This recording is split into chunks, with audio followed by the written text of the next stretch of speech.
দেখুন, সমস্যাহীন পৃথিবী হয় না। সমস্যা, অভাব, নেগেটিভিটি, অবসাদ এগুলো থাকবেই।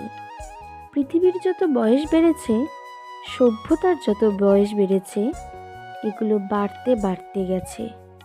ফলত এগুলো থেকে পালিয়ে লাভ নেই। থাকুক না এগুলো, ঘরের বা যে কোনো কোণে চলুক না আমাদের সঙ্গে। হোক না মন খারাপ, তাতে ভয় কি? মনের জানালাটা এত বড় করে রাখতে হবে যাতে সেটা খুললেই অনেকটা আলো এসে পড়ে। নাটক শেষ হওয়ার আগে স্টেজ ছাড়বেন না।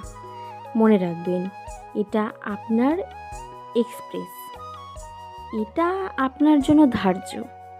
কমেডি হোক বা ট্র্যাজেডি, এই জীবন নাটকের নায়ক আপনি, আবার নায়িকাও আপনি। তাই মন খারাপ করবেন না।